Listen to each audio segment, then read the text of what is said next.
Hello everyone, this is Kajal Gupta. Welcome back to my YouTube channel. Today in this video, we will study chapter 3 of biology class 10th.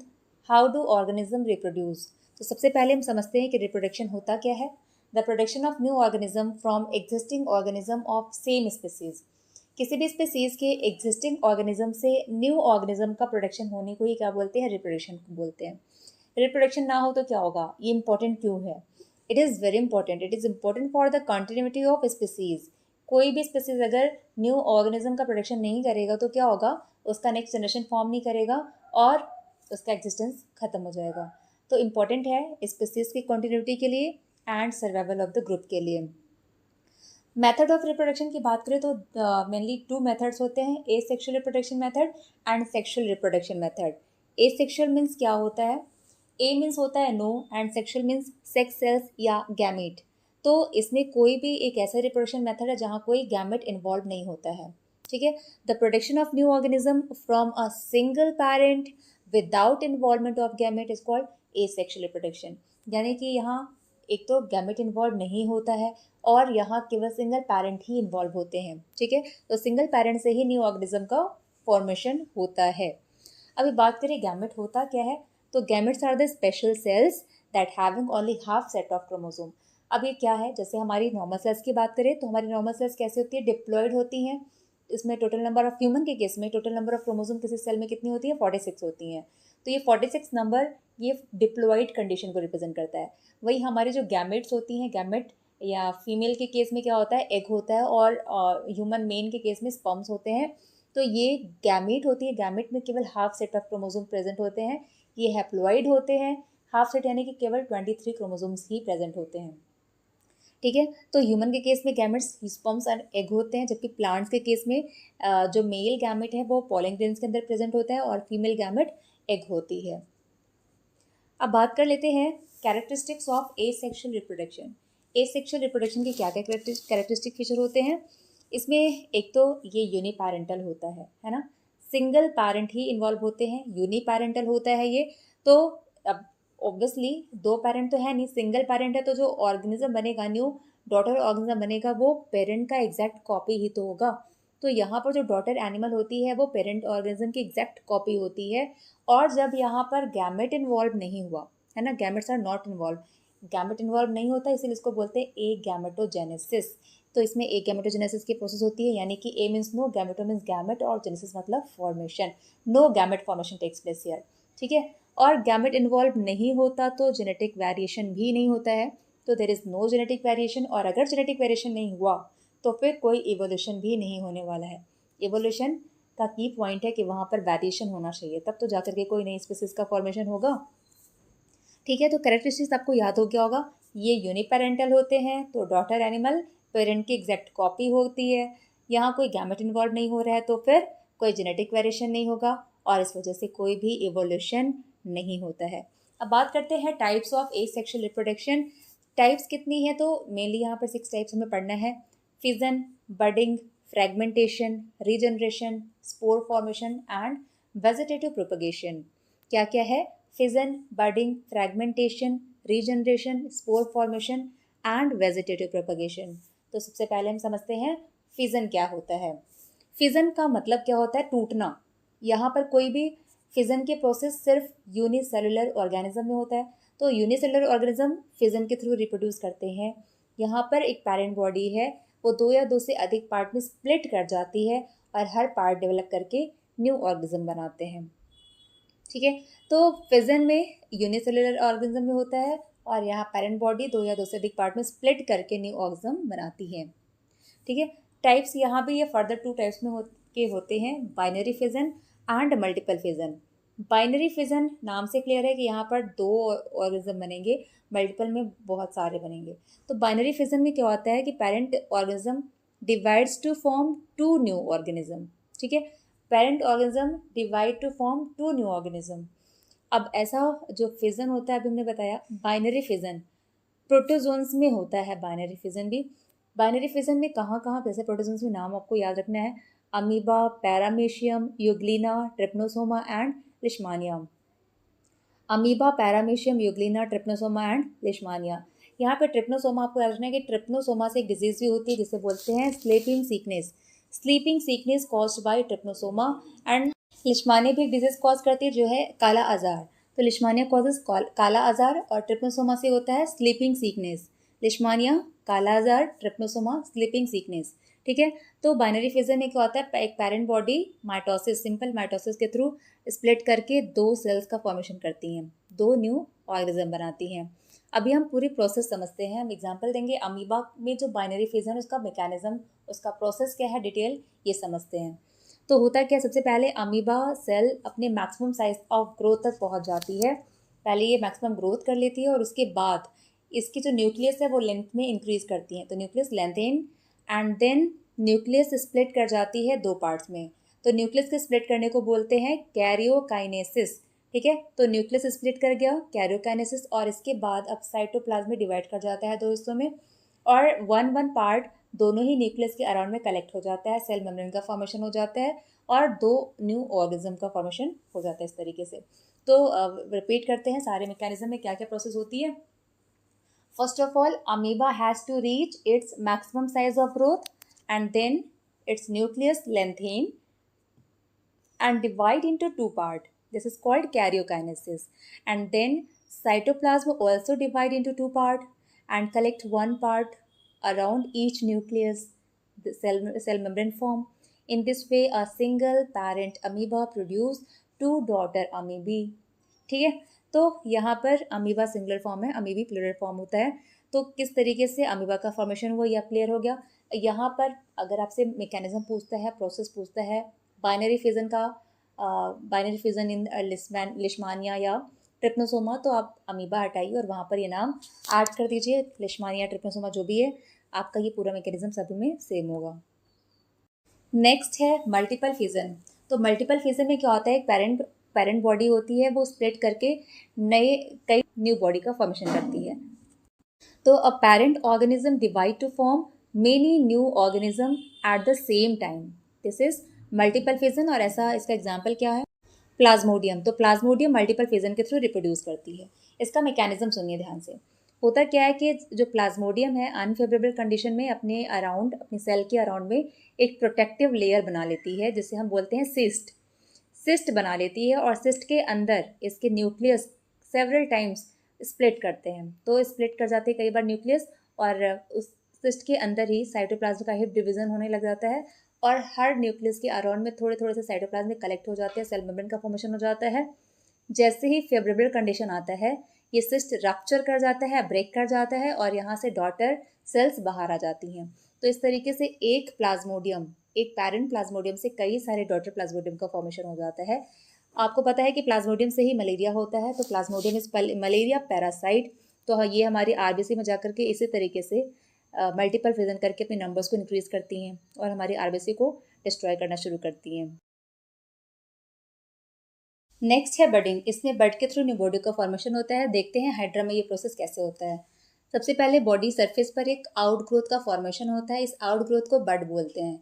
यह बड develop करके mouth और tentacle का formation कर लेता है। अब इस tiny new hydra parent body से डिटैच हो जाती है, सेपरेट हो जाती है और एक इंडिविजुअल ऑर्गेनिज्म की तरह ग्रो करती है। तो ये हाइड्रा और ईस्ट में बडिंग के थ्रू रिप्रोडक्शन होता है। और पूरी प्रोसेस क्या है, in budding, a small outgrowth called bud is formed on the surface of body. This bud then grow to form a small hydra by developing mouth and tentacle, and finally the tiny new hydra detaches from the parent body and lives as a separate organism. ठीक है, अब question आता है यहाँ पर कि ऐसे दो मराइन ऑर्गेनिज्म के नाम बताइए जो बडिंग के थ्रू रिप्रोड्यूस कर सकते हैं। तो आपका आंसर होगा स्पॉन्जेस एंड कोरल्स। तो ये मराइन ऑर्गेनिज्म है जो बडिंग से रिप्रोड्यूस करते हैं। आपसे पूछे फ्रेश वाटर एनिमल का नाम बताइए जो बडिंग से रिप्रोड्यूस करते हैं, तो होगा हाइड्रा। और नेक्स्ट सेप्रोट्रॉपिक ऑर्गेनिज्म पूछता है तो हो जाएगा क्या, ईस्ट। ठीक है, तो ईस्ट में बडिंग के प्रोसेस भी सेम इसी तरीके से होता है। न्यू बड का फॉर्मेशन होता जाता है, ये डिटैच होती जाती हैं और न्यू बड ईस्ट का फॉर्मेशन होता जाता है। नेक्स्ट है फ्रैगमेंटेशन। तो फ्रैगमेंटेशन में होता क्या है, ये बिल्कुल फिजन की तरह होता है। जैसे फिजन में पेरेंट बॉडी स्प्लिट करके दो से अधिक पार्ट्स में स्प्लिट करती है और न्यू इंडिविजुअल का फॉर्मेशन करती है, वैसे ही यहाँ भी होता है कि पेरेंट बॉडी स्प्लिट कर जाती है, दो या दो से अधिक पार्ट में, और हर एक पार्ट डेवलप करके फुल बॉडी का फॉर्मेशन करता है। यहाँ डिफरेंस ये है कि फ्रेगमेंटेशन सिर्फ मल्टी सेलुलर ऑर्गेनिज्म में होता है, जबकि फिजन है वो यूनिसेलुलर ऑर्गेनिज्म में होता है। ठीक है, तो पूरी प्रोसेस क्या होता है? The breaking up of body of a simple multicellular organism into two or more pieces on maturing, each of which subsequently grows to form a complete new organism. Spirogyra में ये process कैसे हो रहा है? इस example है spirogyra and C anemone. तो spirogyra देखते हैं, ये पेरेंट बॉडी है, ये कुछ फ्रैगमेंट्स में स्प्लिट कर जाती है मैच्योर होने पर, और हर एक स्प्लिट पार्ट डेवलप करके न्यू बॉडी का फॉर्मेशन करता है। तो ये नेक्स्ट एग्जाम्पल सी एनिमोन का है। सी एनिमोन भी फ्रैगमेंटेशन से रिप्रोड्यूस करते हैं। होपफुली आपको क्लियर हो गया ये। नेक्स्ट है रीजनरेशन। रीजनरेशन होता क्या है? The process of getting back a full organism from its body part is called regeneration. ये प्रोसेस इस बॉडी का फॉर्मेशन। तो कॉम्प्लेक्स मल्टीसेलुलर ऑर्गेनिज्म रीजनरेशन के प्रोसेस के थ्रू रिप्रोड्यूस नहीं कर सकते, क्योंकि इनकी बॉडी हाईली ऑर्गेनाइज्ड होती है। इनमें डिफरेंट टिश्यूज एंड ऑर्गन्स होते हैं जो सिंपल रीजनरेशन के प्रोसेस से फॉर्म नहीं कर सकते हैं। तो इसमें एक पेरेंट बॉडी होती है जो एक्सीडेंटली कुछ पार्ट्स में, कुछ हिस्सों में टूट जाती है, तो हर एक टूटे हुए पार्ट से न्यू बॉडी का फॉर्मेशन हो जाता है। पूरी मैकेनिज्म को समझते हैं। तो प्लेनेरिया की बॉडी एक्सीडेंटली अगर कुछ हिस्सों में कट जाती है, तो कटे हुए पार्ट में सेल्स रैपिडली डिवाइड करती हैं और डिवाइड करके बॉल ऑफ सेल्स बनाती हैं, क्योंकि एग्रीगेशन हो गया तो बॉल ऑफ सेल बनाती हैं। और within the ball of cells जो सेल्स हैं वो प्रॉपर प्लेसेस पर मूव करके पर्टिकुलर स्पेसिफिक टिश्यूज़ का फॉर्मेशन करती हैं, और इस तरीके से पूरी बॉडी का फॉर्मेशन हो जाता है और ये ग्रो करके इंडिविजुअल बनाती हैं। तो पूरी मैकेनिज्म कैसी होती है रीजनरेशन की? At the site of cut the cells divide rapidly to form ball of cells, and within the ball of cells cells move to proper places and form a specific tissue. In this way, small new body form from each broken part. तो I hope आपको regeneration समझ में आ गया। अब next देखते हैं spore formation method of asexual reproduction. इसमें बहुत ही कॉमन है ये। राइजोपस और म्यूकर में आपने देखा होगा कि जब ब्रेड कुछ दिन पुराना हो जाता है तो उस पर कुछ ब्लैक ग्रीन सी लेयर फॉर्म कर जाती है। ये जो ब्लैक ग्रीन फंगस लेयर होता है ये राइजोपस ही होता है। तो राइजोपस में कैसे स्पोर फॉर्मेशन से रिप्रोडक्शन हो रहा है समझते हैं। इसमें पेरेंट बॉडी में सैक लाइक स्ट्रक्चर प्रेजेंट होता है जिसे हम स्पोरेंजियम या स्पोर केस कहते हैं, और इसके अंदर हंड्रेड्स ऑफ स्पोर्स का फॉर्मेशन होता है। जब ये स्पोरेंजियम या स्पोर केस बर्स्ट करती है तो इससे ये स्पोर्स एयर में रिलीज हो जाते हैं। Now this air born spores जब सुटेबल होस्ट पर प्लेस करते हैं तो वहाँ जर्मिनेट करके न्यू इंडिविजुअल का फॉर्मेशन करते हैं। तो क्या है spore formation method? In spore formation the parent plant produces hundreds of microscopic reproductive unit called spores. When the spore case of plant burst, then the spores spread into air, and these airborne spores, when land on the soil under favorable condition, they germinate and produce new plant. तो example क्या है? Rhizopus and Mucor. तो spore formation method से reproduce करने के कुछ benefits होते हैं। तो क्या बेनिफिट है देखते हैं। It is faster mode of reproduction and spores are light in weight. This keep floating in the air and help in dispersal. तो स्पोर्स लाइट वेट के होते हैं जिसकी वजह से ये एयर में फ्लोट करते रहते हैं और इनका डिस्पर्सल भी इजीली हो जाता है। Spores are covered with thick layer which enable them to survive in unfavourable condition. तो इसके स्पोर्स के ऊपर एक लेयर भी होती है, प्रोटेक्टिव लेयर होती है, जिसको अनफेवरेबल कंडीशन में सर्वाइव करने में हेल्प करती है। ठीक है, तो फास्टर मोड है रिप्रोडक्शन का, लाइट वेट की होती हैं तो इजीली डिस्पर्सल हो जाता है एयर के थ्रू, एंड इनके ऊपर एक कवरिंग होती है जिसके थ्रू ये प्रोटेक्टेड रहते हैं, अनफेवरेबल कंडीशन में भी सर्वाइव कर सकते हैं। मेथड है vegetative propagation method of asexual reproduction. इसमें होता क्या है कि प्लांट के किसी वेजिटेटिव पार्ट यानी कि रूट, स्टेम और लीफ का यूज़ करके न्यू प्लांट का फॉर्मेशन होता है। तो ये नेचुरली भी हो सकता है और इसे आर्टिफिशियल मेथड से भी कराया जा सकता है। तो नेचुरल मेथड में प्लांट रूट, स्टेम या लीफ से प्रोपागेट कर सकती हैं। रूट से कौन कौन से प्लांट है जो ग्रो करते हैं, जैसे कि गुआवा, स्वीट पोटैटो, डहेलिया, डेलबर्जिया। तो ये रूट से ग्रो करते हैं, रूट से डेवलप करने वाले प्लांट्स हो गए। स्टेम से ग्रो करने वाले प्लांट कौन कौन से हैं? Potato, garlic, onion, ginger and turmeric, ये स्टेम से प्रोपागेट करते हैं। एंड लीफ से ग्रो करने वाले प्लांट्स कौन कौन से हैं, तो वो है Bryophyllum and begonia. Bryophyllum and begonia leaf से प्रोपागेट करती हैं। ये बहुत इंपॉर्टेंट क्वेश्चन है आपके लिए, इसे आप याद रखिए। तो अब नेक्स्ट समझते हैं आर्टिफिशियल मेथड क्या होता है। तो this method of reproduction is used by plant growers and horticulturist. This is also called horticulture method of vegetative propagation. तो इसमें कौन कौन से मेथड हमें पढ़ने हैं, आर्टिफिशियली, लेयरिंग के थ्रू, कटिंग के थ्रू और ग्राफ्टिंग के थ्रू हम प्लांट को ग्रो करा सकते हैं। तो हम समझते हैं लेयरिंग की प्रोसेस कैसे होती है। तो इसमें प्लांट के स्टेम को हम नीचे ला करके सॉइल से कवर कर लेते हैं। ध्यान रखना होता है कि इसका एपिकल पार्ट वो सॉइल के बाहर होना चाहिए, ठीक है। फिर जो अंडरग्राउंड पार्ट है स्टेम का, उससे रूट का फॉर्मेशन होना शुरू हो जाता है, प्लांट ग्रो करना शुरू कर देती है। जब प्लांट ग्रो कर जाती है तो हम इसका पेरेंट प्लांट से कनेक्शन को ब्रेक कर देते हैं।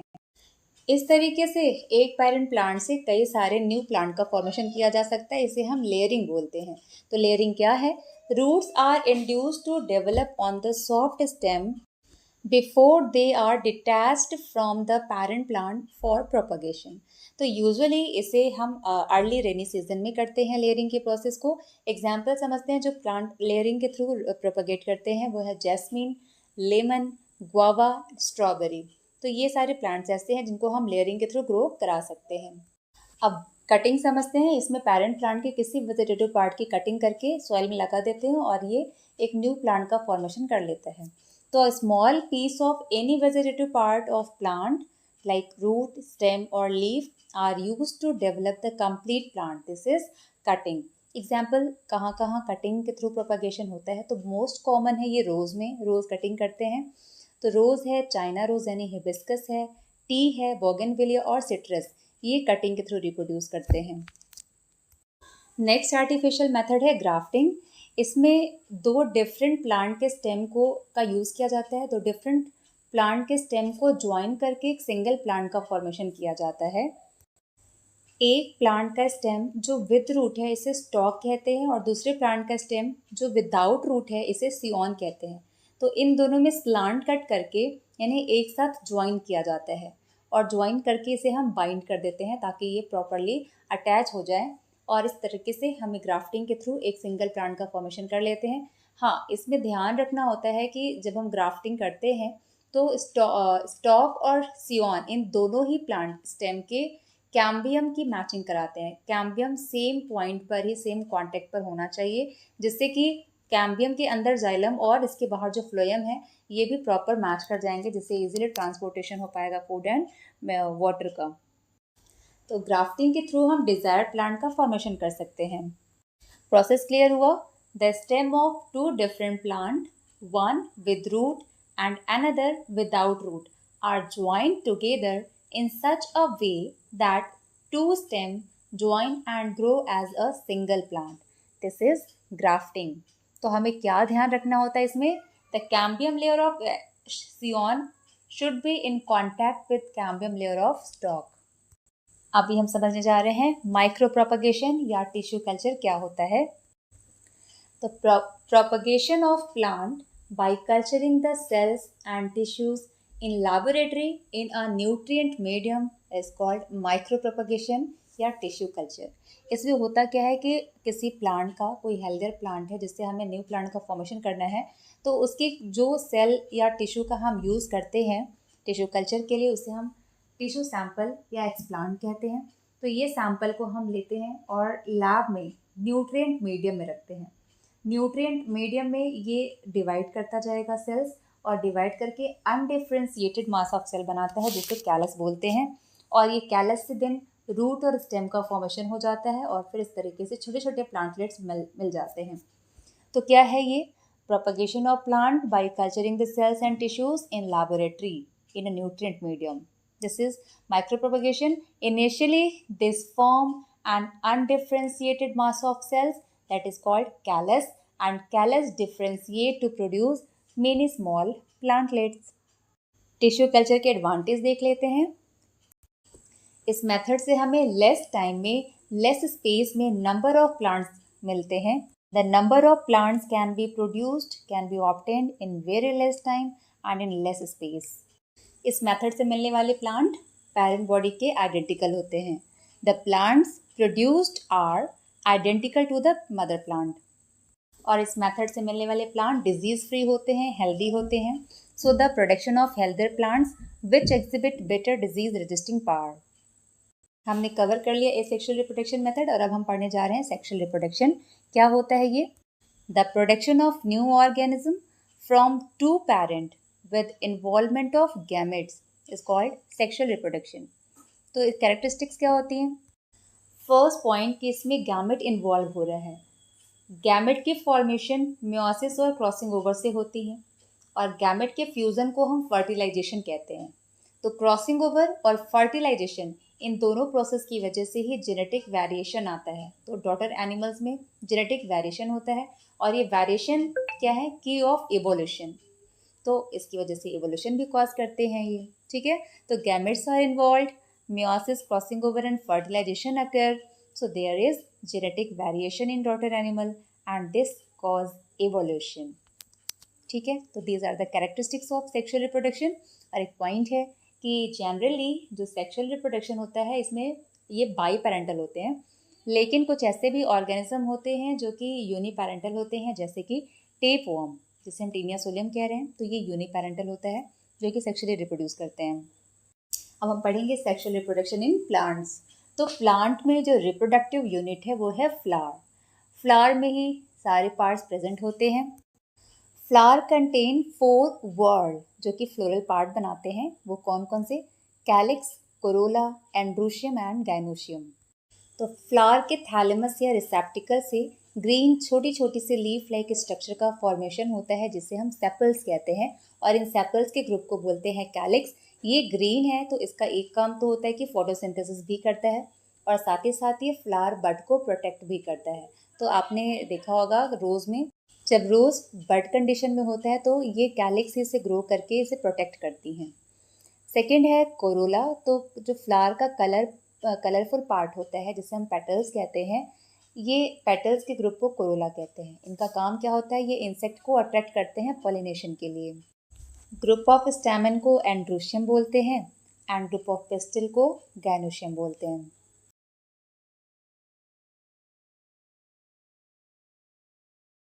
Stamen is male reproductive part which consists of anther and filament. Anther is upper swollen part of the stamen. Pistil is female reproductive part and it consists of 3 regions: stigma, style and ovary. The basal swollen part is called ovary. Ovary contains ovule. Ovule का figure देख रहे हैं आप।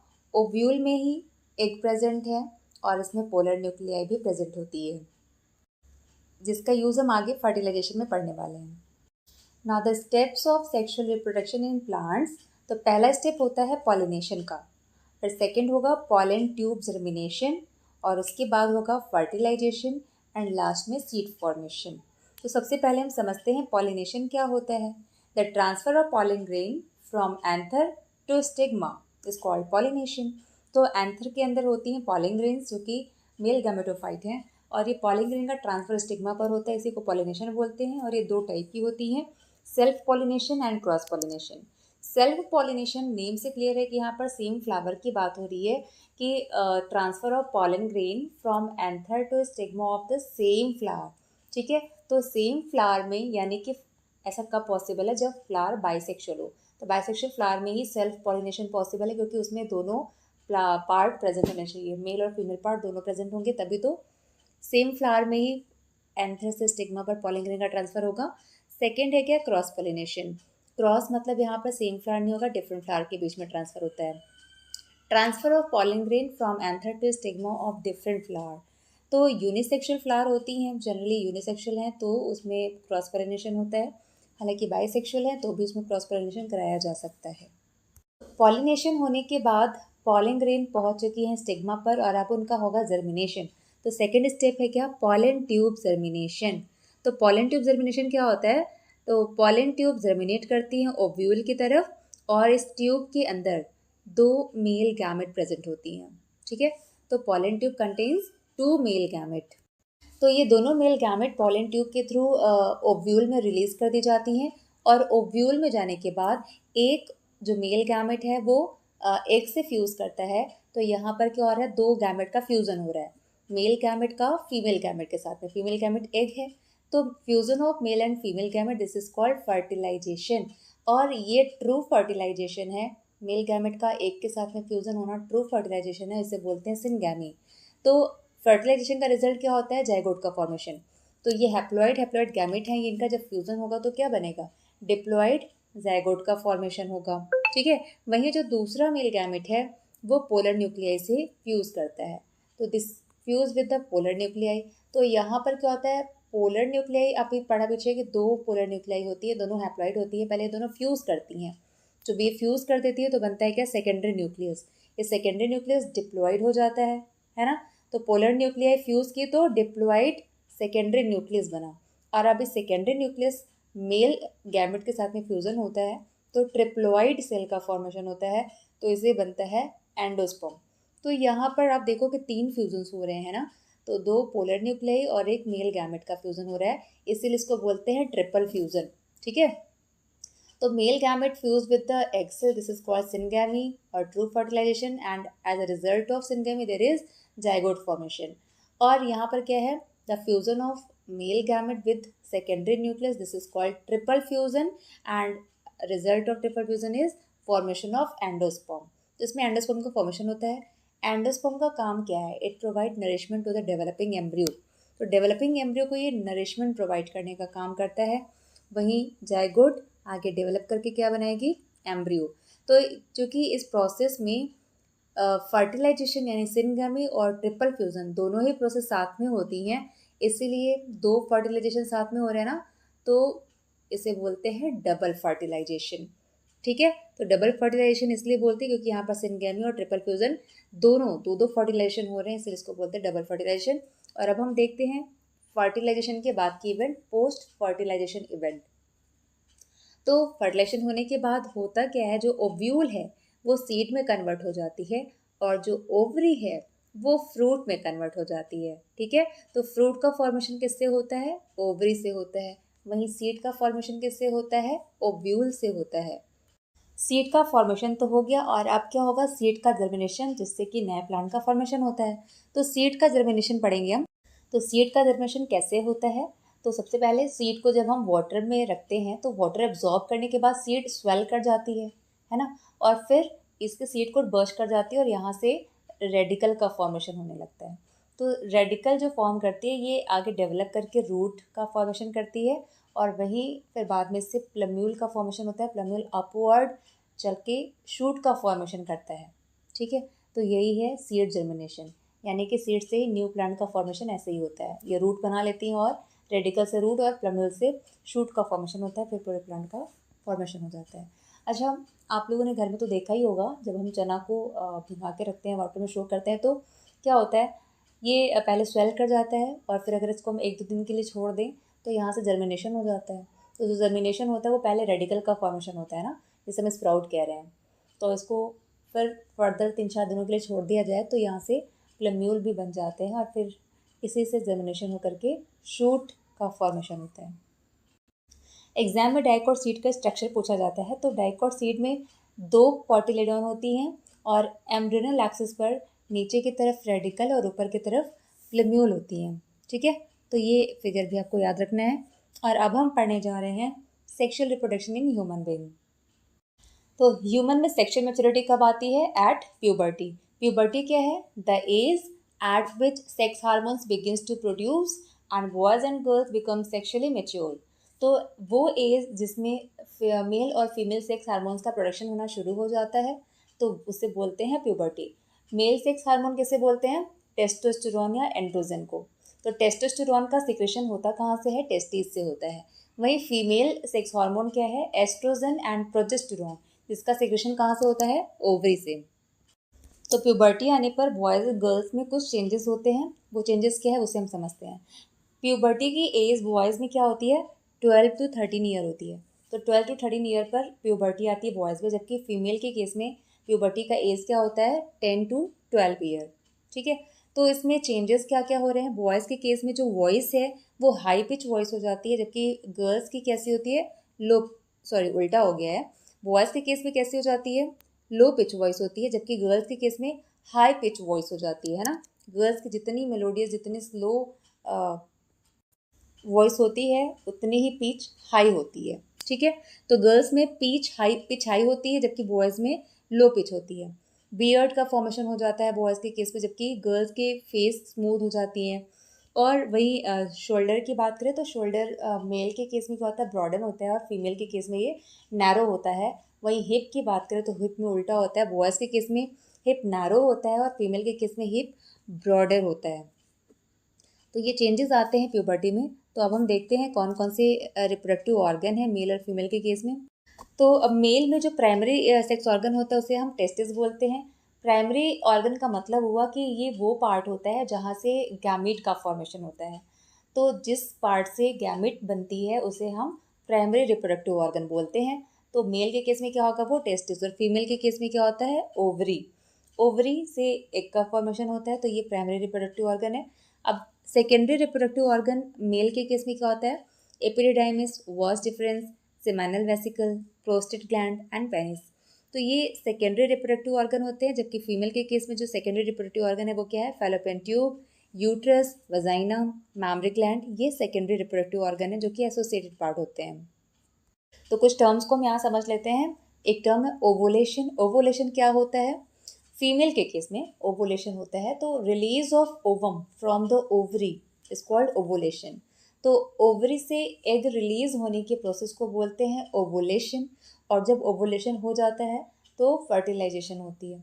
तो इस समय में अगर स्पर्म का फ्यूजन हो जाता है एग से तो फर्टिलाइजेशन होता है। फर्टिलाइजेशन क्या है, fusion of male and female gamete is called fertilisation. और ये फिनोमेना कहाँ होती है, ये पूछा जाता है एग्जाम में कि फर्टिलाइजेशन कहाँ होता है। The site of fertilisation is fallopian tube, जिसे हम ओविडक्ट भी कहते हैं। फैलोपियन ट्यूब या oviduct, this is the site of fertilisation in case of human. Implantation, तो फर्टिलाइजेशन होता है, उसके बाद एम्ब्रियो फॉर्म करती है और देन जाइगोट एम्ब्रियो, एम्ब्रियो बनने के बाद उसका फीमेल बॉडी में इम्प्लांटेशन होता है। तो इम्प्लांटेशन होता क्या है, the embedding of embryo in the wall of uterus. तो यूट्रस की वॉल में जो एम्ब्रियो है वो एम्बेडेड कर जाता है, this is called implantation. And implantation होने के बाद कुछ महीने में प्लेसेंटा का फॉर्मेशन होता है। तो प्लेसेंटा है क्या, placenta is innate connection between foetus and uterine wall of mother. तो मदर के यूट्राइन वॉल और फीटस के बीच में एक इनेट कनेक्शन इस्टेब्लिश होता है जिसे बोलते हैं प्लेसेंटा। और प्लेसेंटा बन गया और धीरे धीरे करके एम्ब्रियो डेवलप करेगा और फीटस का फॉर्मेशन करता है।